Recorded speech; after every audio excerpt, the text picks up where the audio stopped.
In a city where people from various social classes lived side by side, there was a kind-hearted homeless man named Wes. Though he barely received any money or food, Wes always shared what little he had with others who were even more unfortunate. On Christmas Eve, the city was filled with joy. The streets, homes, and Christmas trees were all lit up with tiny sparkling lights. People were singing and celebrating in every house. But that night, Wes received neither food nor money from anyone. Still, he sat there with quiet hope. Perhaps someone would offer him even just a crumb of bread. Suddenly, a well-dressed man approached and stood before Wes. Wes looked down and slowly raised his hand, hoping for food, as he always did. But the man offered no food. Instead, he asked, "Can you help me load some boxes into my truck? I'll pay you $10." Wes replied, "Yes, sir," and proceeded to carry several large and heavy boxes into the vehicle. After he finished, Wes went to the man and asked for the payment. The man smiled and said, "I'll double the amount if you help unload the boxes at my new restaurant in another town, but you'll have to walk there yourself."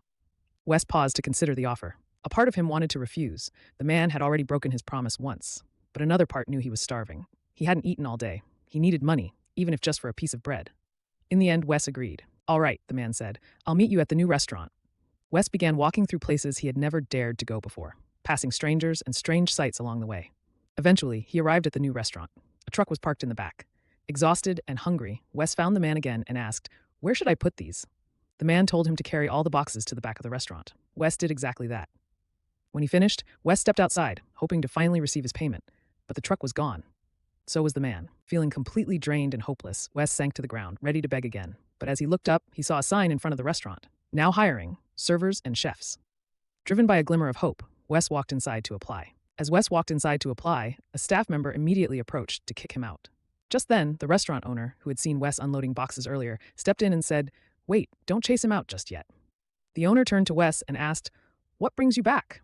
Wes explained everything. He had been tricked into walking across town to unload goods with the promise of payment, but the man disappeared, and now he was starving. The owner looked at Wes with empathy and handed him a piece of bread. Wes gratefully accepted it and asked, "Can I work here?" The owner replied, "What position are you looking for?" Wes said, "I'd like to be a server, if that's all right." The owner nodded and said, "All right, I'll give you a trial shift. But first, go clean yourself up. Shave, cut your hair. There's a staff shower and locker room in the back." After cleaning himself and changing into the restaurant's uniform, Wes stepped into the dining area to take his first order. Wes, now clean-shaven and in a neat waiter's uniform, stepped out of the staff room with nervous pride. He began taking orders, each interaction building his confidence. Then he approached a new customer and froze.